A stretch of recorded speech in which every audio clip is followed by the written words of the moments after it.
While you were fumbling, I got promoted to team leader. I'm next in line for the next raise. Yeah, right. My sales numbers are skyrocketing. I'll catch up in no time. Ha ha ha! This is insane. You want to get fired too? Like that guy? Huh. Ooh, I really messed up.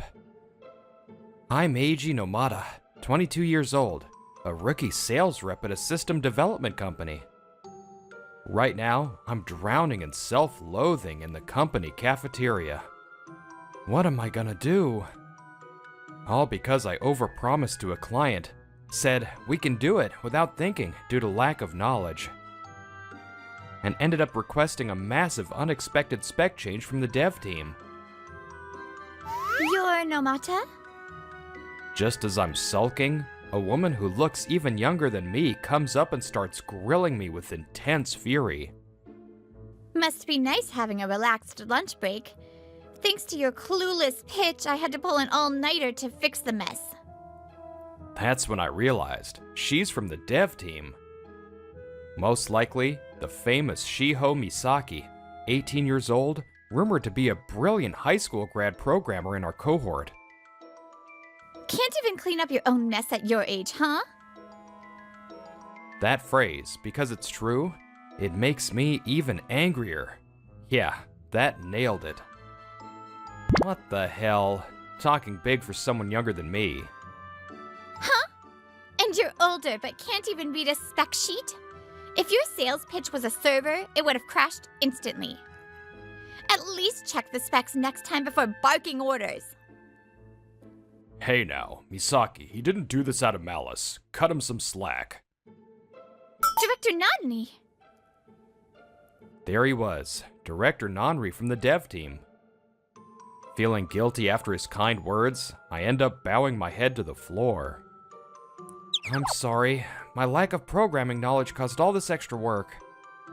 In that case, just learn more. I'll recommend some good books.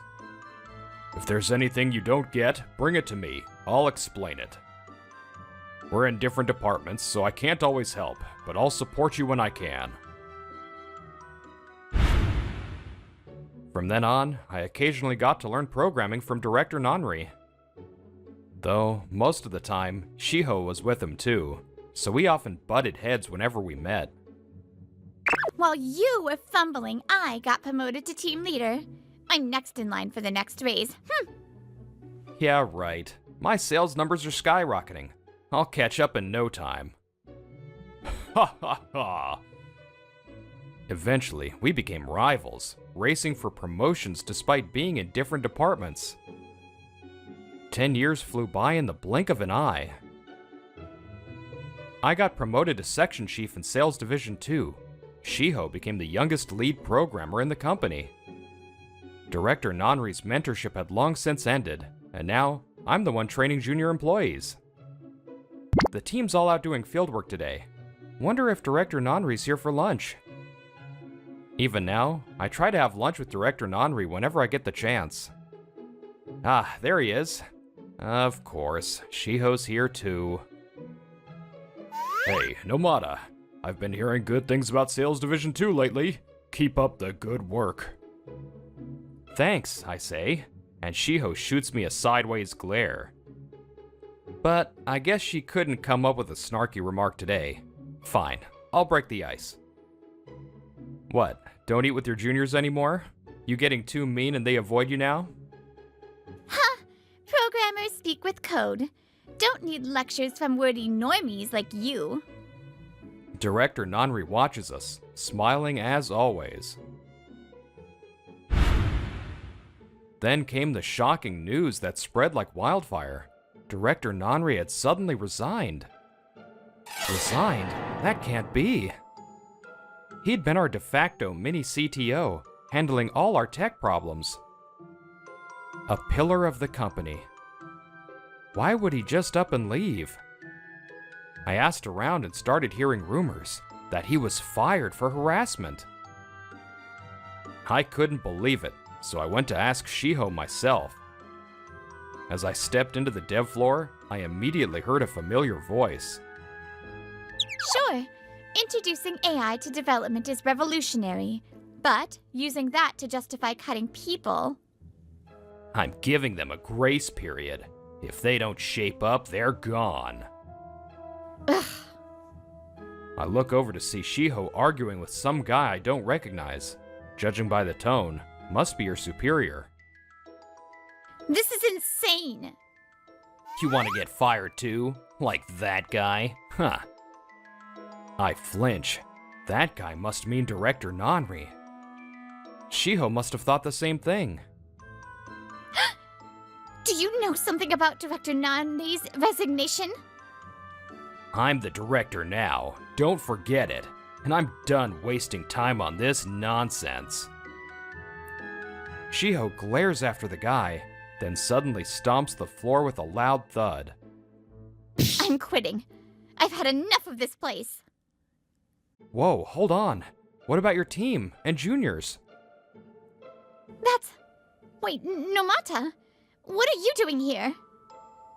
She glares at me hard, but she's clearly in a terrible mood, but I press on.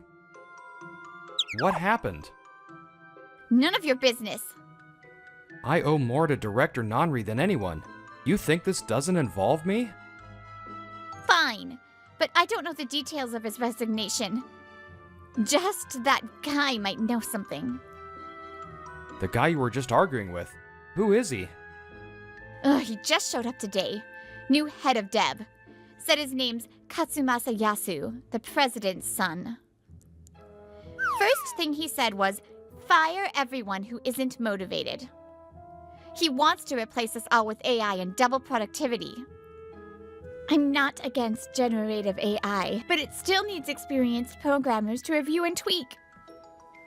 Even without the Nanri situation, this is a mess. That guy's insane.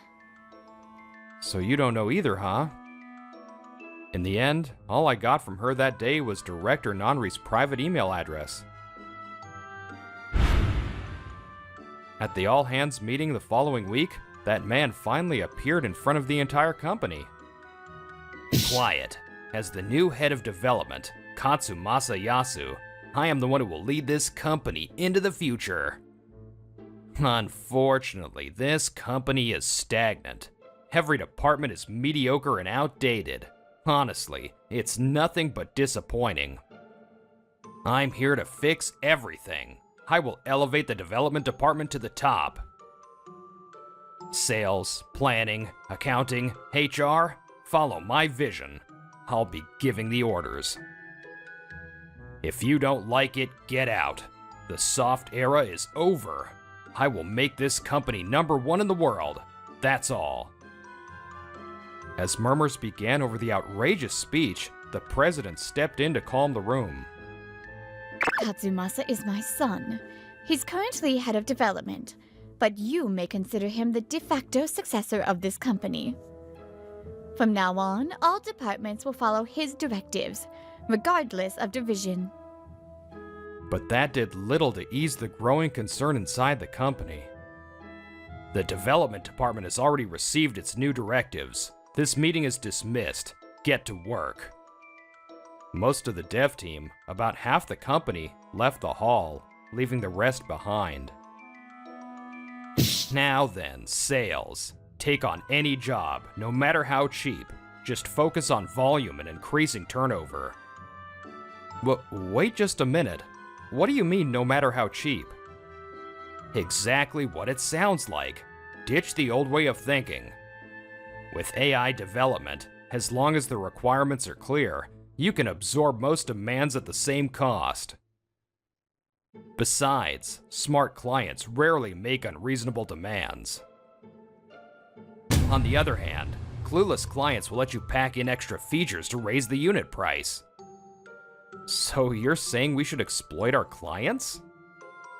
Not at all. I'm saying the sales pitch should match the client's level. Rather than wasting time explaining things, just take the deal and move on to the next client. But still... No objections allowed. Next, planning department. After work that day, Misaki and I met at a nearby bar. Never thought I'd end up here with you of all people. Well, not like we had a choice after getting that email from Director Nani. Yes, over the weekend, we got a reply from Director Nanri. Apparently, the president didn't like how much influence Nanri had gained inside the company, and accused him of harassment to justify firing him. They fabricated witnesses. Didn't even give me a chance to defend myself. Looks like the president is going to centralize power and change the company direction. If things get rough, talk it through with each other and do your best. And if that's not enough, come to me. Don't worry about me. I'll be fine. He's the one who got fired out of nowhere, and yet his message was full of concern for us. So typical of him. I could cry. What did you think? Pretty much what I expected. No way that guy would ever be guilty of harassment. Right. But the part about talking things over with you, I don't get that. The ones in trouble from the sudden change are the dev team. Sales has nothing to do with it. Shiho takes a sip and pouts. I wouldn't say we're totally uninvolved. After that all-hands meeting, oh right, the dev team wasn't there. What'd he say to you? He said to just take on any job, no matter how cheap, and increase our turnover. That's only gonna wear out the team more. You're not seriously going along with that, are you? Of course not. Taking on cheap jobs is dishonest to our clients. But the president owns nearly all the shares. No way he's backing down. This company only ran well because of people like Director Nanri, who acted as lubricants. So what now? Sooner or later, we'll have to decide. And I'm not letting that dismissal slide either. Agreed. For once we're on the same page, huh? Misaki gives a sly grin. I let out a breath. It was unexpectedly cute. Didn't know she could make a face like that. In that case, it's all out war. And so, things move fast. Misaki tracked down the rookie programmer accused of being harassed and called her in. They're now talking one-on-one in a private interview room. Shut up! Quit whining and just tell the truth. Is this really okay? In more ways than one? Suddenly, the rookie programmer runs out crying. I'm so sorry! Crying doesn't get you off the hook past kindergarten. Wait, now that's the real harassment, isn't it? Bring it on! Now she knows what real harassment feels like. Yikes. So, how'd it go? She confessed right away. Said her boss told her to fake the harassment claim. If we got what we needed, then I'll overlook the rough tactics. Next is the boss. These things only get harder to crack as you go up, so I've got to go all in. Shiho slaps her right fist into her left palm. Wait, hold on. You're not planning to shake down every single person until you get to the president, are you? Yeah, that's the plan. Misaki says it so casually. I can only sigh. She once said programmers speak through code, but maybe she really meant fists. Now that we've got testimony from the bottom, there are smarter ways to go about this. Just leave it to me. Shiho exhales like she's sizing me up, then murmurs. Fine, let's see what you got. Later that week, I was summoned to the president's office during work. All right, here we go. I smirk and head for the office. This is Eiji Nomada from sales. I was summoned and have arrived. Please come in. Did you send this certified letter? As soon as I entered the president's office, she held up an envelope and asked. As expected of the president, her expression remained calm, betraying nothing. I nodded, trying not to show my nervousness. Yes, I did. Her gaze sharpened slightly as she stared me down, Why is someone not in development demanding the retraction of harassment allegations against the former department head? Because he's a personal mentor. There's no way he would harass anyone. Even though there are victims? I heard from one of the supposed victims that it was all made up. Testimonies can be shaky. She hesitated for a moment, then muttered that, but I'd already anticipated that response. Exactly. That's why we have to be careful before labeling something as harassment. Normally, to dismiss someone for cause, you have to give them a chance to defend themselves. That was done, right? She neither confirmed nor denied it, but I already knew the answer from Director Nanri's email. If he was punished without a chance to explain, that's an abuse of disciplinary power. The president closed her eyes and exhaled. So, what do you want? His reinstatement? No, he doesn't want that, and I doubt you'd accept it either. So, just as the letter says, I want an internal notice retracting the allegation. What's the point of that? To restore his reputation. If you can't accept that, I'll have to take this to the labor board. There was a short silence before she gave a thin smile. You really are a sharp section chief. I like people who know how to negotiate. I'll remember your name. Terrifying. A different kind of scary than Misaki. I'm honored. So, may I have your answer? I'll accept your demands in full. That's acceptable, right? A notice was immediately issued stating that while the person would not return, there had been a serious factual error. It was posted on the company bulletin board and later sent out via individual emails as well. And so, Director Nanri's honor was quietly restored. Not bad. You impressed me a little. Well, we each did what we're good at. Now, all that's left is to prepare and make a decision. A few months passed, and it was time for the all-hands company meeting. The president gave opening remarks, then passed it off to Director Yasu, who reviewed the last quarter. Thanks to my full integration of AI, our profits are rising. Of course, it's not enough yet, but the path to success has begun. Everyone, work harder. Director Yasu boasted proudly about his own strategy. But to me, it looked like short-term profit gained by burning customer trust. According to Misaki's complaints, the development team is clearly starting to fall apart. The forcibly implemented AI creates headaches for inexperienced programmers. It runs, but no one understands why it runs. AI is supposed to turn newbies into pros. But that only creates bugs, which senior engineers then have to fix. This reckless approach won't last long. After Yasu's long speech, other departments gave their updates. Then it was the development team's turn. Misaki stepped forward to present. I'm Shiho Misaki, lead programmer. I'll report on recent project development. We ran 6 projects last quarter, 5 of which completed successfully. The remaining one is 80% done and in debugging. Final testing is coming soon. Just when it seemed her report was ending, the slides advanced.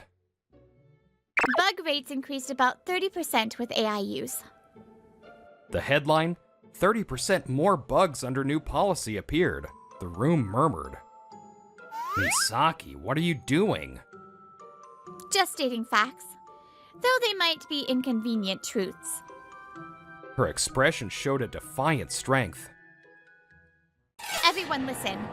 This policy crushes our craft and betrays our clients. The sudden dismissal of our department head was a wrongful act to silence dissent. The room grew louder. The prior restoration of reputation lent weight to her claims. We programmers aren't code-writing machines. We build trust. I can't stay in this company anymore.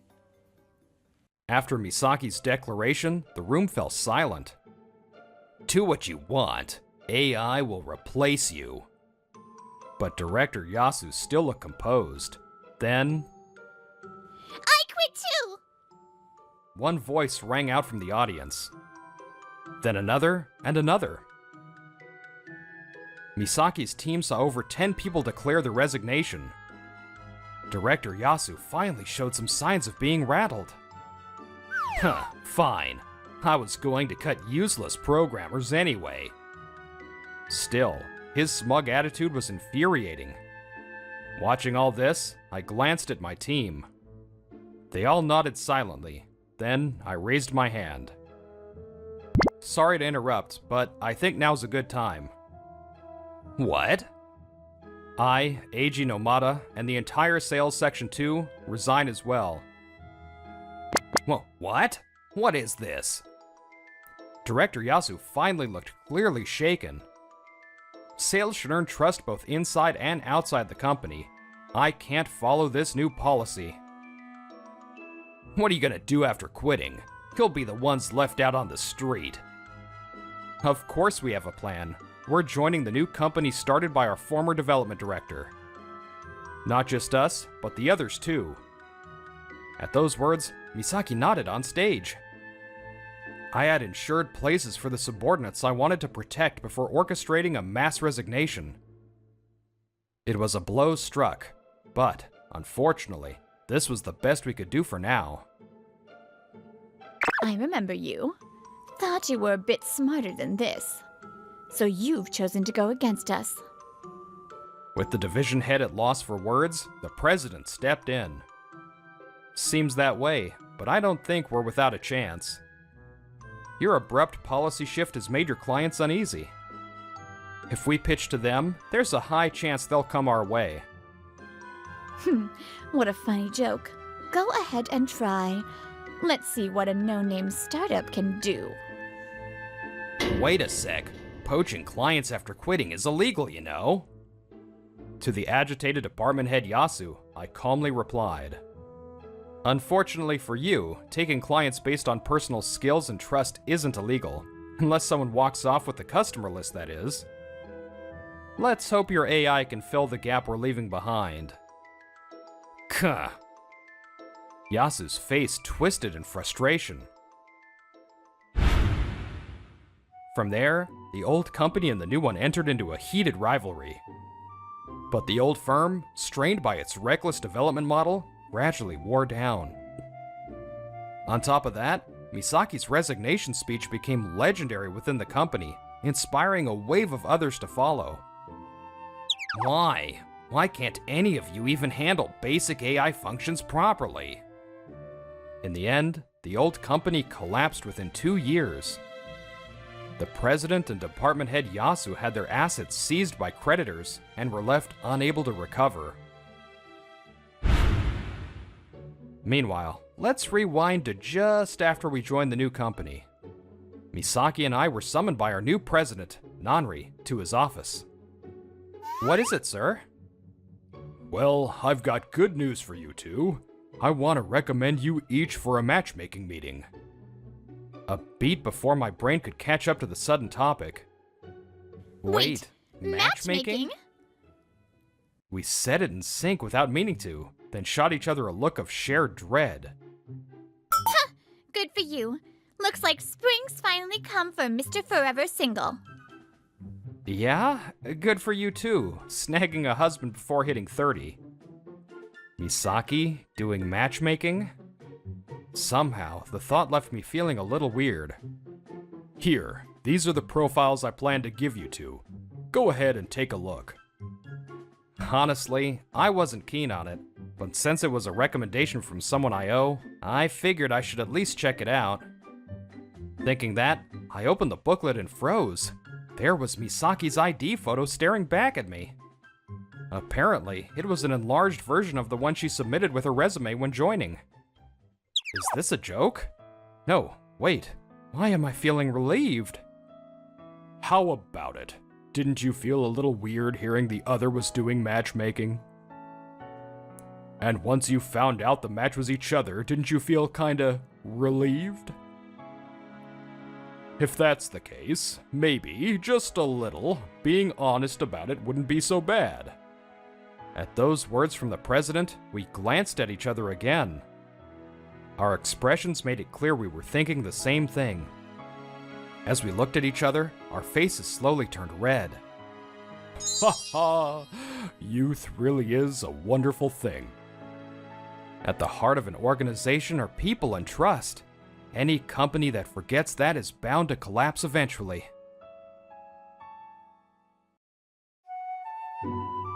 You see, Hiroto, the fortune teller told me to, so let's break up. Huh? Hey, if you'd like, would you want to watch the fireworks with me?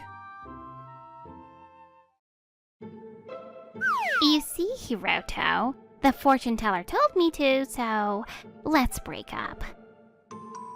Huh? In the middle of a lively summer festival, she suddenly dropped a breakup line that sounded like a joke. I couldn't process it, but the fact that my girlfriend, Moeko Aima, was wearing her regular clothes proved she was dead serious. What are you talking about? A fortune teller? I'm Hiroto Tojo, just a regular 25-year-old office worker at a food company. I met her. She's the same age as me, through a friend. She works at a clothing store. By now, I was seriously in love with her, even thinking about moving in together. Actually, I went to a fortune teller this morning, and apparently you and I are a terrible match, Hiroto. She said, your relationship will grow cold as you force yourselves to get along. You should distance yourselves before you shed great tears. So... Wait, Moeko, I don't get it. Breaking up because a fortune teller said so? There's no way I can just accept that out of the blue. But what if we ignore the prediction and something terrible really happens? It's not just me. Something bad could happen to you too. We don't know if the fortune will come true or not. There's a chance it won't.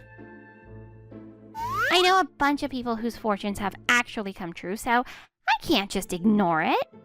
So that's that. It's been fun. Thank you for everything. Hey, Moeko! I'd heard that fortune-telling was popular among Moeko and her friends. But who could have imagined that the girlfriend I'd been with for 2 years without any major issues would suddenly break up with me because of a fortune-teller? Without getting a reason I could accept, just like that, Moeko and I were over. I can't believe this is happening. I never thought I'd get dumped at the summer festival, where we were supposed to have a great time. Walking around in a jinbei with no one by my side just feels awkward. I even feel like people are giving me weird looks. I'm just gonna go home. Being dumped at the worst possible time, a summer festival, and for the ridiculous reason of a fortune telling, it's enough to make 2 years of feelings go cold. As I sighed, trying to forget about my time with her, and headed for the exit, that's when it happened. Ugh, whoa! Lost in my gloomy thoughts, I didn't notice her coming up from behind and felt a strong impact on my back. I stumbled forward, and we both ended up in a heap on the ground. Ouch! Sorry, are you okay? Yeah, I'm fine. How about you? My head was spinning, still a bit confused by the suddenness of it all. I looked up, and then... this person is crying. I'm so sorry. Did you get hurt when we bumped into each other? No, it's not that. See? I'm perfectly fine. I definitely didn't get hurt from the fall. Then why are you, crying? That's because... She hesitated, her eyes clearly showing her distress. Looking back, maybe this was what you'd call a sixth sense. If you don't mind, I'm here to listen. Before I knew it, those words had just slipped out of my mouth. Actually, my boyfriend just broke up with me. We moved to a bench a little away from the noise, and I listened to her story. It literally just happened. We had promised to come to the summer festival together today. We met up here, but I guess he wasn't charmed by my yukata. He told me I looked childish. That's so rude of him. And sorry if this is weird, but I don't think you look childish at all. At that, her eyes widened in surprise, and her expression softened just a little. Thank you. You're very kind. I'm sorry to trouble a complete stranger like this. She gave a self-deprecating smile. Still, I wondered if there was any way I could cheer her up. After thinking it over, an idea popped into my head, and I asked, "Hey, if you'd like, would you want to watch the fireworks with me?" Huh? The truth is, my girlfriend just broke up with me too. Really? And it was because of a fortune teller. What? A fortune teller? That's awful. This is no time to be laughing.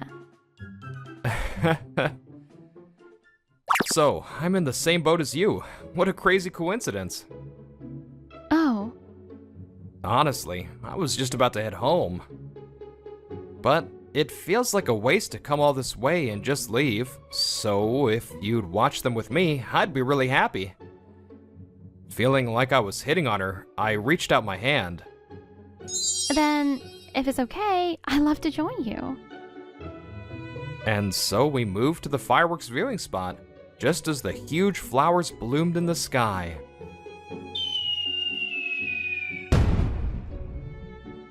Who breaks up with someone over a fortune teller? If you were going to dump me, don't promise to go to the festival. Figuring no one could hear us over the fireworks, we both screamed out our frustrations. Letting out all our pent-up anger felt so ridiculously good that we just burst out laughing. Having completely vented our frustrations while watching the fireworks, we hit it off. We exchanged contact info and decided to keep in touch. Her name was Maika Fujisaki. She was a recent college grad who had just started working as an office clerk at an IT company this year. We started spending our days off together, going to popular cafes and seeing movies, and gradually grew closer. 3 months passed like that. Sushi? Brought to a conveyor belt sushi restaurant, I stared blankly up at the sign. I really want the Kobito-san merchandise that comes with this restaurant's special collaboration menu. Would you mind eating with me? Kobito-san? You mean the character on this banner? Yes. I'm sorry for my weird hobby. I'll pay for it. Aha! So that's what this is about. It's not weird at all, and it's better to have a guy with you for something like this, right? And I'll pay for my own food.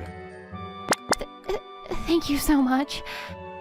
Smiling at this unexpected new side of her, we entered the restaurant, and so began an unforeseen fierce battle. I never knew an eating challenge could be this painful and agonizing. I think I'm at my limit. Kobito-san is coming at me with sushi. Huh? Where? Kobito-san hasn't come to visit me. Eat a lot! Stop! While tormented by nightmarish hallucinations like something out of a high fever, we somehow managed to secure the merchandise we were after. I thought I was gonna puke. I can't believe you understand the appeal of Kobito-san, Hiroto. My friends weren't really interested, so the only one who got it was... She trailed off sadly. Seeing her expression, I understood what she had been about to say. If you don't mind, could you tell me about your ex-boyfriend? She seemed hesitant, but after a moment, Maika began to open up. His name is Tatsuki Ukiya, and he's a year older than me. We were in the same concert band club in college, and we both played the trumpet. He patiently taught me how to play since I was a beginner. I enjoyed the time we spent together, and we started dating. Back then, Tatsuki was so kind and I always looked forward to going to club activities. But then he graduated and got a job, and about 6 months later, he started acting strange. Unlike me, Tatsuki had professional responsibilities at work, and I understood that things couldn't be the same as they were in college. So I thought he was just tired, and that if he had some time to settle down, he'd go back to how he used to be. And then this year, I graduated too, and I thought if we could share the hardships of being working adults, the distance between us would disappear, but... I thought you might mature a bit after getting a job, but you're still as childish as ever, Micah. I thought seeing you in a yukata might make me fall for you again, but that didn't happen either. I can't be with you anymore. Let's break up. So, on the day of the summer festival... I'm sorry. I've been rambling on about something so boring. No, thank you for telling me. I'm glad I got to know more about you, Micah. You're a really good listener, Hiroto. I always feel at ease when I talk to you. We're both working adults now. Our lives and circumstances have completely changed since college. There are hellos and there are goodbyes. I've decided to accept that nothing lasts forever. After that, we cheered up and browsed through some variety stores. By dusk, Micah's smile had completely returned. But... Hiroto, there's something I'd like to talk to you about. As I was walking her home, she said that, and I stopped. What's wrong? Wanting to reassure the frightened, anxious-looking Micah, I smiled. With a relieved look on her face, she began to confide in me. A week later, I was out in town doing some shopping when... Moeko? Why is Hiroto here? Of all people, I ran into Moeko. I never expected to see her here, but I quickly noticed the fortune-telling parlor in the next building. Still going to fortune tellers, I see. Judging by your face, you seem to be doing well. It's a good thing I broke up with you, so you could avoid any misfortune. Her tone and attitude, as if I should be thanking her, just left me dumbfounded. You really haven't changed at all. Fortune-telling this, fortune-telling that. You should try looking at the world with your own eyes for a change. You'll see things much more clearly than through a crystal ball. Are you going to let a fortune teller make all your life decisions from now on? Just doing whatever the reading says? That's just blind faith. I'm not trying to deny fortune telling itself, but I just can't understand believing in it to the point where you ignore your own feelings. Why can't you just understand? I don't want to understand. Try putting yourself in my shoes. Having all our time together dismissed by something with no guarantee of being true? If we hadn't broken up then, something terrible might have happened. I'm not going to argue about what ifs. It would be one thing if we had problems or insecurities back then. But we didn't, and I don't want our entire future to be decided by a fortune. We'll probably never see eye to eye. Just when it seemed like our argument would go on forever, with neither of us backing down. Hiroto? I turned around to see Micah coming out of the fortune-telling parlor. Micah, hello. You too? Fortune-telling? Witnessing our exchange, one person smirked. Is that your new girlfriend? Too bad for you, Hiroto. Looks like she's into fortune-telling too. Let me guess. You just had your compatibility with Hiroto read, didn't you? Why do I have to tell you anything? You don't have to act so tough. It's not a bad thing to rely on fortune-telling when you're anxious about the future. Stop dragging her into this. This is between you and me. Yes, you're right. So why don't you just admit it? The reason you avoided misfortune and even found a new girlfriend is all thanks to me. If you apologize for your rude attitude earlier, I might just forgive you. It seemed Moeko was desperate for me to validate her actions, no matter what. Just then, Micah, who had been listening to our exchange, stepped forward. Do you, by any chance, regret breaking up with Hiroto? What are you talking about all of a sudden? Of course not. I just did what the fortune teller told me to do. I don't have any regrets. From the start, you haven't been attacking Hiroto. You've been trying to get his approval. It's because you want to convince yourself that your actions made him happy, isn't it? You still have feelings for him, and you still can't accept that you broke up with him. That's why you keep coming here, to grasp onto the result that following the fortune made him happy. Am I wrong? That's right. This isn't how it was supposed to be. I never wanted to break up, but I had no choice. The fortune teller... Right. It wasn't that Moeko's feelings for me had faded. Instead, she believed only in the fortune's result, feared a terrible breakup, and chose to end things, wishing for our mutual happiness. I was sad that you didn't talk to me about it, and that you seemed to trust a fortune teller more than me, the person who'd been with you all that time. But either way, I think a relationship with you, who trusts fortunes over me, would have fallen apart eventually. Then what about her? Are you okay with a woman who likes fortune telling, just like me? Of course, I have no intention of criticizing her for liking it. Besides, I already know that she likes fortune telling. That's right. It was the other day, the day she tugged on my sleeve, saying she had something to talk about. Micah confessed to me that she actually likes fortune telling. I heard you had a bad experience because of a fortune telling, so I had a hard time bringing it up. But I didn't want to keep secrets from you. Thank you for telling me, Micah. You've been so considerate this whole time. Knowing that we had already had that conversation and wouldn't have any issues now, Moeko stood there, utterly stunned. A week later, we were walking side by side along a seaside road she apparently visits often, speaking a little less than usual. Micah seemed to be lost in thought today. Could it be about the fortune-telling from the other day? After what happened with Moeko, it would be a lie to say I wasn't worried at all.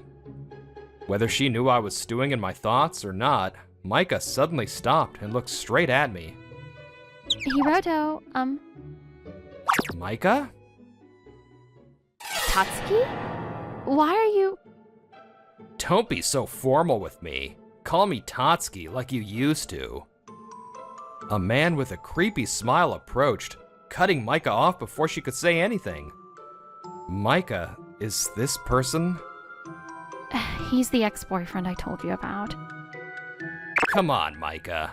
Reconsider. The police told you not to come near me again. Yet you're here. It's not like I was looking for you. But since you were here, Micah, I've been wanting to talk to you for so long. He had probably been scouring places she might show up just to see her. His persistence seemed more than a little obsessive. Yes, Micah had already talked to me about this. It was the same day she told me about liking fortune-telling. Actually, for the past 2 weeks, my ex has been calling and asking me to get back together with him. I had no intention of doing so, so after listening a few times, I blocked his number. But then, he showed up at my apartment. Of course, I refused since I'm not getting back with him. But he wouldn't leave, so I ended up calling the police. That happened? If there's anything I can do, I'll do it. You can talk to me anytime. Thank you, Hiroto. I heard you hadn't heard from him since then. Right. I thought he had given up, but I never expected to run into him here. I'm telling you, it's a coincidence. Anyway, I'm glad I saw you today. His words still sounded like he'd been planning to run into Micah all along. It was so transparent. Please, stop. That's all in the past now. You're the one who dumped her, right? She seemed pretty torn up on the day of the summer festival. I heard, Tatsuki. After you got a job, you took women's polite compliments seriously and got the wrong idea that you were popular. Hey, Micah, how did you know that? Don't say any more. You dumped me because you mistakenly thought you were so charming, but then you got shot down by every woman you asked out. That's why you're suddenly asking me to get back together now, isn't it? Please, don't disappoint me any further. Wait, I'm truly sorry. You looked really cute in your yukata, Micah. I wasn't myself back then. Even if you say that, it's too late now. Besides, I've already found someone wonderful who wouldn't say my yukata looks childish. No way. Hiroto, about what I was trying to say earlier. When we met at the fortune-telling parlor, I was having our compatibility read. What? So it's him, Micah? The result of the reading, well, it wasn't bad, but it wasn't exactly great either. In a case like this, I think some people would choose to give up on the relationship and look for someone else. But I don't want to give up on you. So I was planning to talk to you about it today, Hiroto. Hiroto, would you be worried if a fortune teller told you we weren't a particularly good match? Using a fortune-telling result as one piece of information to make a big decision isn't a bad thing, but my answer was already decided. I think fortune-telling isn't something you surrender all your choices to, but something to give you a little push. Changing your true feelings just because of what a fortune teller said? That's getting things backward, isn't it? Maybe the fortune is right, and the road ahead for us won't be smooth sailing. But if we know that in advance because of the fortune, I think we can overcome anything that happens, together. Instead of avoiding a predicted hardship, facing it head on, isn't that one way to use a fortune-telling result? If the result of the fortune really worries you, I won't force you. But even if a fortune teller says we're not a good match, I love you. I don't want to deny that feeling. So, if you feel the same way about me, will you go out with me? Hiroto, with you, I'm sure we can get through anything. Through this conversation, Micah must have finally found an interpretation of the fortune's result that she could accept. Hey, you! Micah is... And that's how it is. I can't let her be with a man who can't even see through polite compliments and gets easily distracted by other women. If you truly cared for her, you wouldn't so casually ask to get back together. I'm not sure which one of us is the child here. Let's go, Micah. Yes, Hiroto. He probably entered the working world, admired a certain type of glamorous person, and wanted to be like them so badly that his values became distorted. But that's no reason to hurt Micah. Far from becoming the adult he admired, he ended up losing the person he loved. Realizing this, Tatsuki could only stare blankly at her retreating backs. After that, Moeko, perhaps out of desperation, became even more engrossed in fortune-telling, unable to make even the smallest decision without consulting it. Overwhelmed by the sense of loss from losing me, and an unidentifiable anxiety, she'd even resort to divination to decide her breakfast for the next day. And then... And the fortune teller said I should change jobs, so I quit. But nothing's going right. I heard that Moeko, who quit her job on the fortune teller's orders, keeps changing jobs, unable to hold down a new one for long. Is it really right to entrust everything to fortune telling? I think you should make your own life choices without looking away. In any case, maybe it just goes to show that there's a limit to everything.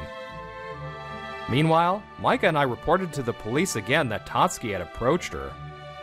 Because he ignored the warning, he was found guilty of violating the Minor Offenses Act and was detained for a week. No, why won't you understand, Micah? Word of his detention got out at his workplace, and unable to bear the contemptuous stares, Tatsuki resigned. Perhaps taught a lesson by our claim for damages, he never came near Micah again. As for us, 1 year after we officially became a couple, we were back at the summer festival. Any lingering feelings from what happened here were long gone, and this place had become the special spot where we first met. Next time, I'll definitely get that Kobito-san prize. That's a good shot. You'll get it next time. A love that strangely began right after we were both dumped. That day, we had a miraculous encounter, and it feels both strange and wonderful that we're now walking together as a couple. Micah, they have paper fortunes over here. You're right. Let's try our luck. What will you do if you get a good one? If I get a good result, it might just give me a bit of courage. Fortune telling isn't about seeing the future. It's about giving you a little push when you're hesitant. You shouldn't let it make all your decisions, but sometimes it can give you the courage to take that important first step.